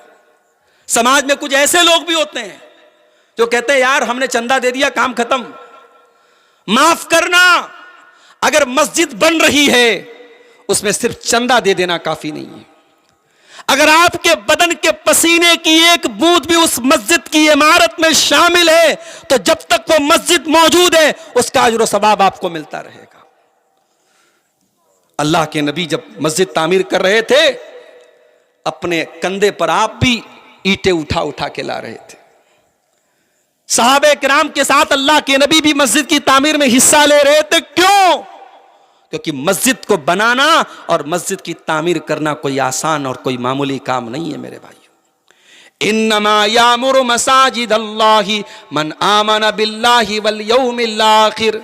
अल्लाह फरमाता है मस्जिद की तामीर तो वही लोग करते हैं जो अल्लाह के ऊपर ईमान रखते हैं, जो कयामत के दिन के ऊपर ईमान रखते हैं। वलम यख्शा इल्लल्लाह, जो सिर्फ अल्लाह से डरते हैं। अल्लाह के पक्के बंदे, अल्लाह के मोमिन बंदे वो मस्जिद की तामीर करते हैं। मेरे भाइयों, मस्जिद बनाइए और मस्जिद को शानदार तरीके से बनाइए और उसमें हिस्सा लीजिए, इसलिए कि मस्जिद से अगर आपका दिल लगा है। कभी कभी मस्जिदों में, आपके मोहल्ले की, आपकी गांव की मस्जिद है, आप इस इंतजार में न रहिए मुअज्जिन साहब आके झाड़ू लगाएंगे। आप भी जाके कभी झाड़ू लगा दीजिए, कभी मस्जिद की खिदमत में आप हिस्सा ले लीजिए। आप छोटे नहीं हो जाएंगे, मस्जिद की सफाई करके आपका मकाम और बड़ा हो जाएगा। मेरे प्यारे साथियों, कयामत के दिन अल्लाह के अर्श का साया वो इंसान भी पाएगा जिसका दिल मस्जिद में लगा हो, जिसको नमाज की चिंता हो, जिसको नमाज की फिक्र हो। जो एक नमाज पढ़ के आता हो तो अगली नमाज की उसको फिक्र हो, वो इंसान भी कयामत के दिन अल्लाह के अर्श का साया पाएगा। और आगे बढ़िए, फरमाया वरजुलुन दातुम रातुन जातु मनसबिन व जमालिन फकाल इन्नी अखाफुल्लाह। कयामत के दिन वो इंसान भी अल्लाह के अर्श का साया पाएगा जिसको कोई खूबसूरत औरत, कोई पैसे वाली औरत गुनाह की दावत दे और वो ये कह के ठुकरा दे कि मैं अल्लाह से डरता हूं। आज तो दावत मांगी जाती है, आज तो गुनाह का मौका तलाश किया जाता है। आज तो हमारे नौजवान गुनाह का मौका तलाश करते हैं। फेसबुक पर बड़े अच्छे अच्छे दीनदार लोग लड़कियों के चैटिंग बॉक्स में जाके अस्सलाम वालेकुम कैसी हैं आप, उनकी खैरियत पूछते रहते हैं। आज तो गुनाह का मौका तलाश किया जाता है। अल्लाह का नेक बंदा वो है, अल्लाह का मुत्तकी बंदा वो है जो जिसको कयामत के दिन अल्लाह अपने अर्श का साया देगा, जिसको कोई खूबसूरत औरत गुनाह की दावत दे और वो ठुकरा दे और कह दे कि नहीं मैं अल्लाह से डरता हूं। और हमारे सामने एक एग्जाम्पल मौजूद है हजरत यूसुफ अलैहिस्सलाम का। यूसुफ अलैहिस्सलाम बहुत खूबसूरत थे, इतने खूबसूरत थे कि अल्लाह के नबी फरमाते हैं कद ओतिया शत्रल हुस्न, कि सारे इंसानों की खूबसूरती को अगर दो हिस्सों में डिवाइड कर दिया जाए तो आधी खूबसूरती हजरत यूसुफ को मिली थी, इतने खूबसूरत थे। और जिस औरत के घर में हजरत यूसुफ रहते थे उसी औरत ने उनके ऊपर डोरे डालने की कोशिश की थी। और कैसे डोरे डाले थे, कैसे फंसाने की कोशिश की थी, अल्लाह ने पूरा नक्शा खींचा है कुरान के 13वें पारे में सूरह यूसुफ के अंदर। फरमाया वरावदतहुल्लती हुवा फी बैतिहा अन नफ्सिही वगल्लकतिल अबवाब वकालत हैत लक काल मआज़ल्लाह। याद करो मेरे बंदे, यूसुफ को जिस औरत के घर में यूसुफ रहते थे उसी औरत ने उनके ऊपर डोरे डाले थे और उसने सारे दरवाजे बंद कर लिए थे और कहा था ऐ यूसुफ मेरी बाहों में आ जाओ, ऐ यूसुफ मेरे पास आ जाओ। और यूसुफ अलैहिस्सलाम ने क्या कहा था, काला मआज़ल्लाह, मैं अल्लाह की पनाह चाहता हूं, इन्नहु रब्बी अहसन मसवाया, अल्लाह ने मेरे घर, तेरे घर में मुझको ठिकाना दिया और मैं तेरे ही साथ इतना बड़ा पाप करूं। इन्नहु ला युफ्लिहु ज़ालिमून, इतना बड़ा जुल्म मैं नहीं कर सकता, इतना बड़ा अन्याय मैं नहीं कर सकता। अल्लाह का डर अगर दिल में हो मेरे भाइयों तो गुनाह का इतना खूबसूरत मौका मिलने के बाद भी इंसान अपने आप को गुनाह से बचा सकता है। और बाद में वो दौर भी आया जब यूसुफ अलैहिस्सलाम की, अभी तो एक औरत का मामला चल रहा था, अब मिस्र की बहुत सारी औरतों ने जब उनको देख लिया और अपने हाथ को काट डाला तो सब उनके साथ गलत काम करने का इरादा करने लगी और बाकायदा अजीज मिस्र की बीवी ने धमकी दे दी कि अगर यूसुफ ने मेरी बात नहीं मानी तो अब मैं उसको जेल में डलवा दूंगी। तो हजरत यूसुफ अलैहिस्सलाम ने क्या दुआ की थी? क़ाल रब्बि सिज्नु अहब्बु इलय्या मिम्मा यदऊननी इलैहि। ऐ अल्लाह, जिस गुनाह की दावत मुझे ये औरतें दे रही हैं उस गुनाह से बेहतर ये है, ऐ अल्लाह तू मुझे जेल में डाल दे। रब्बि सिज्नु अहब्बु इलय्या मिम्मा यदऊननी इलैहि व इल्ला तस्रिफ अन्नी कैदहुन्न अस्बु इलैहिन्न व अकुम मिनल जाहिलीन। ऐ अल्लाह, अगर तूने इनकी चाल को नाकाम न किया, ऐ अल्लाह मैं इनकी तरफ माइल हो जाऊंगा, मैं जाहिलों में से हो जाऊंगा। इसलिए मैं कभी कभी कहता हूं, किसी लड़की का बहुत खूबसूरत होना, किसी लड़के का बहुत हैंडसम होना, यह भी कभी कभी आजमाइश का सबब बन जाता है। बाज लड़कियां बड़ी खूबसूरत होती हैं तो फिर उनके चक्कर बहुत चलते हैं। माफ कीजिएगा, ये समाज की कड़वी सच्चाई बता रहा हूं। बाज लड़के बड़े खूबसूरत होते हैं तो उन्हें लगता है कि साहब मैं बड़ा खूबसूरत हूं, मेरे ऊपर तो लड़कियां मरती हैं, तो फिर वो अपनी खूबसूरती का नाजायज फायदा उठाते हैं। इसलिए अगर आपको अल्लाह ने खूबसूरत बनाया है तो इस खूबसूरती को अल्लाह की नेमत समझिए और इसका गलत इस्तेमाल मत कीजिए, वरना पछताना पड़ेगा। और याद रखो मेरे भाइयों और मेरी बहनों, ये दुनिया की खूबसूरती चंद दिनों तक है, एक दिन सबको मरना है और मिट्टी में मिल जाना है और कब्र में जाना है और वहां कोई खूबसूरती बाकी ना रहेगी। आपका अमल अगर खूबसूरत है, आपका ईमान अगर सही है, तब आपकी खूबसूरती बाकी रहेगी, वरना कब्र की मिट्टी में हम सबकी खूबसूरती खत्म हो जाएगी। उसके बाद अल्लाह के नबी फरमाते हैं, व रजुलुन तसद्दक़ बिसदक़तिन फ़ाक़फ़ाहा, और क़यामत के दिन अल्लाह के अर्श का साया वो इंसान भी पाएगा जो सदका करे और छुपा करके सदका करे। आजकल तो सदका की भी पब्लिसिटी की जाती है। चंदा देते हैं हाजी साहब, तो जब तक माइक में ऐलान ना हो जाए हाजी साहब ने 1 लाख दिया, तब तक हाजी साहब की रूह को सुकून नहीं मिलता। चंदा देने के बाद जब तक इंसान को उसकी पब्लिसिटी और ऐलान ना हो और यूट्यूब पर वीडियो ना आ जाए, फेसबुक पर वीडियो ना आ जाए, तब तक इंसान को चैन नहीं मिलता। मेरे प्यारे साथियों, अल्लाह के नबी कह रहे हैं कि चंदा दे, सदका दे, दान दे और इतना छुपा करके दे कि बाएं हाथ को भी ना पता चले कि दाएं हाथ ने क्या खर्च किया है। तो छुपा करके सदका करना ज्यादा अफजल है।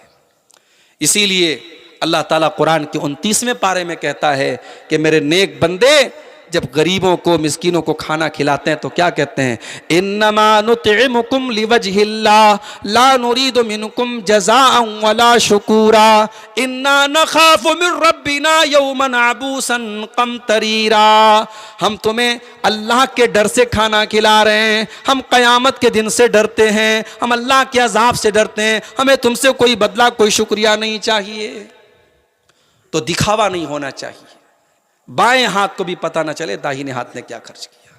और आखिरी हदीस में जो आखिरी लफ्ज मौजूद है कि क़यामत के दिन जिन 7 लोगों को अल्लाह अपने अर्श का साया देगा, उसमें से एक वो इंसान भी होगा, फरमाया वरजुलुन ज़करल्लाह खालियन फ़फ़ाज़तैना, जो तन्हाई में अल्लाह को याद करे, जो अकेले में अल्लाह को याद करे और उसकी आंखों से आंसू बहने लगे।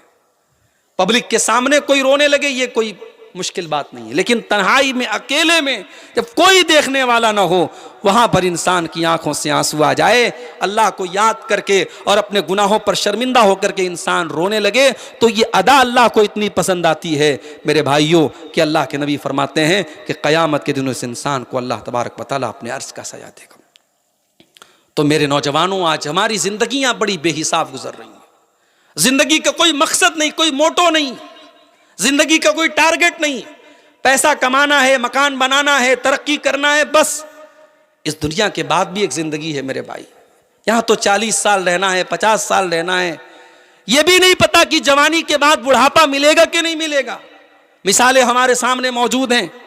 बनारस में मेरे कई जानने वाले हैं, अचानक उनको कैंसर की बीमारी हो गई, और अब तो सर्दी जुकाम की तरह कैंसर की बीमारी फैल रही है। शायद आपके देहात में कम हो, शहरों का बहुत बुरा हाल है। कैंसर हॉस्पिटल में आप जाइए तो आपको पता चलेगा बीमारियां, कौन सा वायरस आ जाए। अभी हमारे मुल्क में इतना खतरनाक वायरस आया, कोरोना वायरस, और उसकी जो वैक्सीन लगी है, अब वैक्सीन के बारे में खबरें आ रही कि वैक्सीन के अंदर कुछ ऐसी चीजें पाई जा रही कि उससे हार्ट अटैक का खतरा बढ़ रहा है। अल्लाह आलम, ये हालात भी पैदा हो रहे हैं। तो मेरे भाइयों, जिंदगी महदूद है, जिंदगी लिमिटेड है, जिंदगी सीमित है और नहीं मालूम कि जिंदगी कहां खत्म हो जाएगी। जब तक जिंदा है अल्लाह को राजी कर लो, आखिरत की तैयारी कर लो। बल तू सेरून हयात दुनिया वल आखिरतु खैरुन व अबका। अल्लाह कहता है तुम दुनिया की जिंदगी को तरजीह देते हो, जबकि आखिरत की जिंदगी ज्यादा बेहतर और ज्यादा बाकी रहने वाली है। हमारे नौजवानों में एक मसला और पैदा हो रहा है, बेहयाई बढ़ रही है। चाहे लड़के हों चाहे लड़कियां हों, बेहयाई बहुत बढ़ रही है। जो चीजें कल तक ऐब मानी जाती थी आज खुलेआम हो रही है। बाकायदा लड़कियां लड़कों के साथ बाइक पर चिपक करके सट करके घूम रही है गांव देहात में।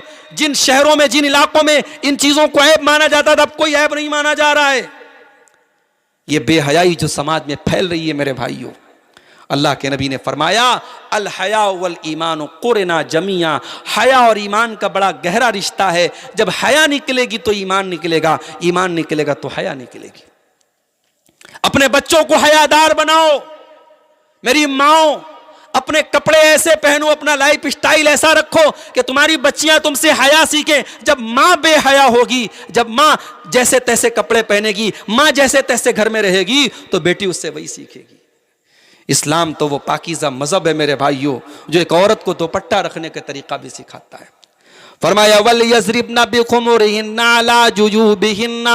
ऐ मुसलमान औरतों, तुम्हारा दुपट्टा तुम्हारे सीने पर होना चाहिए। वला यज़रिबना बिअरजुलिहिन्ना लियुलम मा युख्फीना मिन ज़ीनतिहिन्ना। और जब तुम जमीन पे चलो तो अपने पैर को जमीन पे जोर जोर से मार के न चला करो, तुम्हारे पायल की झनकार भी गैर मर्दों तक न पहुंचे। जो इस्लाम औरत के पायल की झनकार को गैर मर्दों तक जाने की इजाजत नहीं देता है, वो इस्लाम लिपस्टिक लगा करके, सज करके, संवर करके, खुशबू में बस करके किसी महफिल में, किसी मजलिस में, किसी प्रोग्राम में, किसी शादी में, किसी फंक्शन में जाने की इजाजत कैसे दे देगा? क्या शादी के मौके पर बेपर्दगी जायज हो जाती है? क्या किसी के घर में शादी हो तो औरतें जैसे जिसके सामने चाहे उसके सामने चली जाएं, ये जायज हो जाता है? नहीं मेरे भाइयों, बेपर्दगी हर दिन हराम है और हर वक्त हराम है, और शादी के मौके पर भी हराम है। हमारे यहाँ शादी में खुला लाइसेंस दे दिया जाता है। और शादियों में क्या हो रहा है? हल्दी की रस्म हो रही है। हल्दी वाले दिन सारी लड़कियां पीला कपड़ा पहनेंगी। बनारस के करीब में 100 किलोमीटर दूर एक जगह मऊ है। मऊ का एक वीडियो बड़ा वायरल हुआ। एक अच्छे खासे दीनदार घर में बाकायदा हल्दी की रस्म मनाई जा रही है, और बहन के ससुराल में जो कपड़े वगैरह जा रहे हैं, भाई लोग वो सामान लेके जा रहे हैं, और उनके सर के ऊपर जो है बाकायदा कपड़े से साया किया जा रहा है। ये सब बॉलीवुड के फिल्मों और जो है पाकिस्तानी सीरियलों से मुतासिर होकर के ये रस्म और रिवाज आज हमारे समाज में भी राइज हो रहे हैं। लड़कियों के दुपट्टे पर बाकायदा लिखा जाता फलाने की दुल्हन, और बाकायदा जो है वो निकाहनामा पर सिग्नेचर के टाइम बाकायदा वीडियो बनाया जा रहा है, और कैमरामैन लड़कियों के बीच में, औरतों के बीच में, आपके घर की इज्जत के बीच में आके वीडियो रिकॉर्डिंग कर रहा है। ये बेहयाई और ये बेगैरती आज हमारे शादी ब्याह को बर्बाद कर रही है। और उसका असर ये है कि हमारे पास फोन आता है, मौलाना 1 महीना शादी का हुआ और बीवी साथ में रहना नहीं चाहती है, खुला मांग रही है, तलाक मांग रही है, किसी और के साथ भाग गई है, रिश्ते बर्बाद हो रहे हैं, रिश्तों की मर्यादा खत्म हो रही है। क्यों? तो जब आपने शादी ही सुन्नत के खिलाफ की है, शादी का तरीका ही पूरा सुन्नत के खिलाफ है, जो शादी इस्लाम की और शरीयत के खिलाफ हो रही है, तो शादी में बरकत कहां से आएगी और रिश्ते में बरकत कहां से आएगी? मेरे भाई, हमारे नौजवानों में एक मसला और पैदा हो रहा है, वक्त की बर्बादी। दुनिया की कौमें तरक्की कर रही हैं अपने टाइम का सही इस्तेमाल करके, और हमारा नौजवान अपने टाइम को बर्बाद करके अपने आप को भी बर्बाद कर रहा है, अपनी कौम को भी बर्बाद कर रहा है। इसके पास इतना टाइम है, ये कई कई घंटे बैठ करके मोबाइल पर गेम खेलता रहता है, फेसबुक की रील्स देखता रहता है, यूट्यूब के शॉर्ट्स देखता रहता है। अपने टाइम की वैल्यू को समझो मेरे भाइयों। टाइम दुनिया की सबसे कीमती चीज है, और इसीलिए अल्लाह ने कुरान में जमाने की कसम खाई है, वल अस्र, कसम है जमाने की। जमाने से मुराद टाइम और वक्त है। टाइम इतनी कीमती चीज है, अगर आपकी जिंदगी से 1 मिनट भी बर्बाद हुआ है वो वापस नहीं आ सकता है। इसीलिए अल्लाह के प्यारे नबी सल्लल्लाहु अलैहि वसल्लम ने हमें टाइम की कद्र फकीमत को समझने की आपने तालीम दी है, और अल्लाह के नबी ने फरमाया है कि अपने वक्त को गनीमत समझो, फराग कबला शुगलिक, अपने टाइम को गनीमत समझो इससे पहले कि तुम बिजी हो जाओ। आज अगर आपके पास 1 मिनट का भी वक्त है, उसका सही इस्तेमाल कीजिए। हमारे नौजवानों के अंदर नशे का रुझान भी बहुत तेजी से बढ़ रहा है। शराब की दुकानों पे आप जाके देखें, बहुत बड़ी तादाद में मुसलमान नौजवान भी आपको मिल जाएंगे। पहले बाज नौजवान शौक में और जो है स्टेटस के तौर पे शराब का नशा करते हैं, फिर आदत पड़ जाती है तो शराब पीने लगते हैं। याद रखो मेरे भाइयों, ये बिहार की और झारखंड की सरकारों का काम नहीं है, ये मेरे नबी का फरमान है कि शराब बंदी कर दी जाए और शराब को हराम कर दिया जाए। मुसलमान तो 1400 साल से शराब बंदी का कायल है और शराब की हुर्मत का कायल है। जब शराब हराम हुई, हजरत अनस इब्ने मालिक कहते हैं कि मेरे बाप ने मुझसे कहा कि जाओ घर में जो शराब है उसको ले जाके गली में बहा दो। हजरत अनस कहते हैं जब मैं अपने घर के शराब के बर्तन को ले जाके गली में जाके बहाने लगा तो मैंने देखा फजरत फी सिककिल मदीना, मदीना की गलियों में शराब की नहरें बह गई। शराब पीते थे सहाबे किराम शराब हराम होने के पहले, मगर जब एक आयत कुरान की उतरी कि ये शराब हराम है, गंदा काम है, शैतान का काम है, सूरह मायदा की आयत नाज़िल हुई, सहाबा ने अपने शराब के बर्तन तोड़ दिए और शराब को मदीना की गलियों में बहा दिया। मेरे प्यारे साथियों, शराब उम्मुल खबाइस है, शराब बुराइयों की जड़ है। जब एक इंसान शराब पिएगा, नशा करेगा, वो कुछ भी कर सकता है, वो जिना भी कर सकता है, वो अपने माँ बहन और बेटी के दरमियान फर्क नहीं कर सकता है, वो किसी महरम रिश्तेदार के साथ भी गलत काम कर सकता है। तो शराब की ये लानत आज हमारे समाज को बर्बाद कर रही है। इस लानत से भी अपने आप को, हमें और आपको बचाना चाहिए। हमारे नौजवानों के साथ एक मसला और है, ये उलमा से दूर हो रहे हैं। अभी फेसबुक पर एक साहब ने डाला, आपके पसंदीदा आलिम कौन है? कोई कह रहा डॉक्टर इसरार साहब हैं, कोई कह रहा मौलाना मौदूदी हैं। ये मौलाना मौदूदी कौन थे साहब? इन्होंने किताब लिखी है खिलाफत व मुलूकियत, जिसमें हजरत मुआविया को और हजरत उस्मान गनी को इतना बुरा भला कहा है और इतने गंदे इल्जामात लगाए हैं, अल्लाह की पनाह। ये डॉक्टर इसरार अहमद कौन थे? बड़ी बड़ी बातें करते थे, लेकिन अकीदे वहदतुल वजूद के कायल थे। इनका अकीदा था कि जमीन व आसमान में हर जगह अल्लाह है, हर चीज में अल्लाह है, यह अकीदा था उनका। फिर मैंने देखा कि उस फेसबुक की पोस्ट पर किसी ने कहा मेरे पसंदीदा स्कॉलर इंजीनियर अली मिर्जा है। ये इंजीनियर अली मिर्जा कौन है साहब? ये साहब पाकिस्तान के रहने वाले हैं और ये अपने आप को इतना बड़ा काबिल समझते हैं। इनका कहना है कि मैं सारे उलमा की मैंने दुकानें बंद कर दी। सारे उलमा को ये गलत करार देते हैं और इनका नारा है कि मैं बाबी ना मैं वहाबी, मैं हूं मुस्लिम इल्मी किताबी, ये इनका नारा है। मगर हकीकत क्या है? ये शियों की और राफिजियों की तायीद करते हैं। ये सहाबे किराम के बारे में नौजवानों का जहन खराब करते हैं। कुरान की आयतें ढंग से पढ़ना नहीं आता, अरबी जबान ढंग से आती नहीं, और स्कॉलर बने फिरते हैं और इनके मानने वाले इनको अपना इमाम मानते हैं।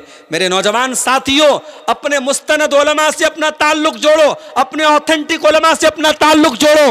वक्त के अंदर बहुत सारे फितने पैदा हो रहे हैं, जमाने में बहुत सारे फितने पैदा हो रहे हैं। इन फितनों से तुम्हें बचाने का अगर कोई काम करेंगे तो जो सही उलमा है, जो कुरान और सुन्नत के जानकार उलमा है, जो मुस्तनद उलमा है, वही ये काम कर सकते हैं। इसलिए उलमा के साथ अपना ताल्लुक जोड़ो।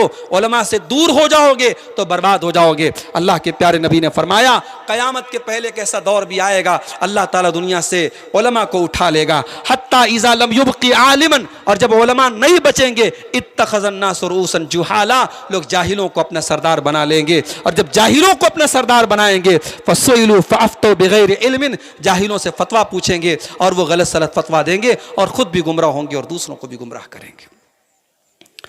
इस दौर के बड़े बड़े फितनों में से एक फितना यह भी है कि हमारा नौजवान कमाई के सिलसिले में एहतियात नहीं करता। कौन सी कमाई हलाल है, कौन सी कमाई हराम है, इस बात की परवाह नहीं करता।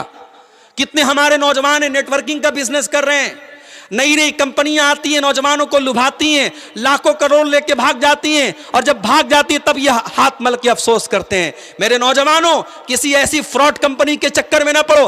हलाल तरीके से पैसा कमाने के हजारों तरीके हैं, हलाल तरीके से पैसा कमाओ, हराम रास्ते ना अपनाओ। अल्लाह के प्यारे नबी फरमाते हैं, याती अलन्नास ज़मानुन, एक ज़माना लोगों पर ऐसा आएगा, ला युबालिल मर्उ मिन ऐना अख़ज़ल माल, इंसान इस बात की परवाह नहीं करेगा कि हलाल तरीके से पैसा कमा रहा है यह हराम तरीके से पैसा कमा रहा है। मेरे भाइयों, हलाल तरीके से पैसा कमाओ, इंशाअल्लाह घर में बरकत आएगी, रोजी रोटी में बरकत पैदा होगी और आप उसकी बरकत अपने जिंदगी में महसूस करेंगे। और हराम पैसा घर में आएगा तो आप महसूस करेंगे घर के रिश्ते खराब होंगे, माँ बाप में दूरी पैदा होगी, बच्चों में झगड़े पैदा होंगे और घर की बरकत खत्म हो जाएगी, घर में नहुसत आ जाएगी। गुनाह जो होता है उसके अंदर एक नहुसत होती है, गुनाह अपने साथ बहुत सारी बेबरकती लाता है। आज हमारे घरों से जो बरकत जा रही है वो हराम कमाई की वजह से भी जा रही है। अपनी कमाई को मेरे भाइयों हम हलाल करें। और आखिर में यही अर्ज करूंगा, मस्जिद की तामीर के सिलसिले में आज का ये प्रोग्राम हो रहा है और आपने काफ़ी बातें सुनी हैं। मैं आपसे बड़े खुलूस के साथ ये अपील करता हूं कि आप अपने घरों से अपने आराम को छोड़ करके, अपने बिस्तरों को छोड़ करके आज इस जलसे में बैठे हुए हैं ताकि आप इस मस्जिद की तामीर में भी अपना रोल अदा करें और किताब सुन्नत की बातों को भी आप सुनें। इसलिए मेरी अपील है कि आप जाते जाते इस मस्जिद का भरपूर ताउन करके जाएं। बहुत बड़ी जगह पर ये मस्जिद तामीर होने जा रही है, बड़ा एरिया है और काफ़ी खर्च का काम है। हम दुआ भी करते हैं अल्लाह ताला से कि इस मस्जिद की तामीर का काम अल्लाह ताला आसान करे और जो भी भाई हमारे इसका बेड़ा उठाए हैं अल्लाह उसको पूरा करने की तौफीक अता फरमाए। मेरे भाइयों, मैं आज बनारस से बड़ी मुश्किल से आप तक पहुँचा हूँ। मेरी ट्रेन ब्रह्मपुत्रा से मेरा टिकट बना था और ट्रेन मेरी मिस हो गई, छूट गई। 5 मिनट, वक्त की कीमत देखिए, 5 मिनट में लेट हो गया स्टेशन पहुंचने में। कुछ मजबूरी की वजह से मैं 5 मिनट लेट पहुंचा और मेरी आंखों के सामने से ट्रेन निकल गई और उसके बाद कोई दूसरी ट्रेन नहीं थी जो बरहरवा या पाकुड़ के इलाके में आती हो। मजबूरन मुझे पटना से बाई कार 400-450 किलोमीटर का सफ़र तय करके मैं आपके दरमियान आया। सफ़र की हरासमेंट और सफ़र की जो थकावट है वो तो है ही है। कल रात यूपी में सिद्धार्थनगर में प्रोग्राम था, रात भर कल का भी जगा हूँ और आज भी दिन भर सफ़र किया है। तबीयत मेरी नासाज थी, 2 दिन पहले मुझे लूज़ मोशंस हो रहे थे, सफ़र करने के लायक हालात नहीं थे। मगर मैं ये भी जानता हूँ कि जहाँ प्रोग्राम में नाम दे दिया जाए और वहाँ मुकर्रिर ना पहुँचे तो जलसे वालों के लिए बड़ी आफत रहती है। और जलसे वाले आखिर में यही कहते हैं कि मौलाना आप कुछ भी करिए मगर आपको आना है, और ना आओ तो फिर गाली वो सुनते हैं। और उलमा पर भी लोग इल्ज़ाम लगाते हैं कि ये वादा खिलाफ़ी करते हैं। नहीं मेरे भाई, मजबूरियाँ सबके साथ हो सकती हैं, हालात सबके साथ हो सकते हैं। हमने अल्लाह के दीन की और अल्लाह और उसके रसूल की बातों को बयान करने के लिए सफ़र की ये मशक्क़तें उठा के आपके सामने हम पहुँचे हैं। हम दुआ करते हैं अल्लाह ताला से अल्लाह हमारे सफ़र को भी कबूल फरमाए और जो बातें किताब व सुन्नत की रोशनी में हमने बयान की हैं अल्लाह उन बातों को हम सबको न सिर्फ के सुनने की बल्कि अमल करने की भी अल्लाह हम सबको तौफीक अता फरमाए। रब्बुल आलमीन हमारी माँ बहनों की भी इस्लाह फरमाए। हमारी वो बहनें जो कुफ़ार के नरगे में जा चुकी हैं और जिनको मुर्तद बनाया जा चुका है, जिनको इस्लाम से निकाला जा चुका है, अल्लाह हमारी उन बहनों को ज़िंदगी में हिदायत के रास्ते पर वापस लौटने की तौफीक अता फरमाए। अल्लाह हमें अपने घर की लड़कियों की सही निगरानी और सही तरबियत करने की तौफीक अता फरमाए। अल्लाह हमारी औरतों को दीन सीखने की तौफीक अता फरमाए। अल्लाह रब्बुल आलमीन हमारे बच्चों की सही तरबियत हम सबको करने की तौफीक अता फरमाए। रब्बुल आलमीन हमें कहने सुनने से ज़्यादा अमल की तौफीक अता फरमाए। मुल्क में इलेक्शन का भी माहौल है, आपके यहाँ भी वोटिंग होने वाली है। मैं आप सबसे अपील करता हूँ कि इलेक्शन में ज़रूर हिस्सा लें और ज़रूर अपना अपना वोट डालें और इस काम में आप इसको एक नागरिक की हैसियत से, एक सिटीज़न की हैसियत से अपना एक फ़र्ज समझें और कोशिश करें कि आप मुत्तहिद होकर के वोट दें और ऐसी हुकूमत को लाने की कोशिश करें जो अमन व शांति और सुकून के साथ और भाईचारे के साथ मुल्क को चला सके। और अल्लाह करे कि ऐसा हो कि मुल्क का निज़ाम सही लोगों के हाथ में रहे और मुल्क का निज़ाम सही लोग और अमन व शांति के साथ जो लोग मुल्क को चलाएं ऐसे लोगों के हाथ में मुल्क का निज़ाम जाए। अल्लाह से हम दुआ करते हैं रब्बुल आलमीन हमें ज़ालिमों के जुल्म से, शरीरों के शर से महफूज रखे, जब तक दुनिया में ज़िंदा रखे, इस्लाम पर ज़िंदा रखे और हम सब का खात्मा ईमान पर हो। और रब्बना तक़ब्बल मिन्ना इन्नका अन्ता समीउल अलीम व तुब अलैना इन्नका अन्ता तव्वाबुर रहीम व सल्लल्लाहु ताला अला नबीना मुहम्मद व अला आलिहि व सहाबिहि अजमईन। वस्सलामु अलैकुम व रहमतुल्लाहि व बरकातुहू।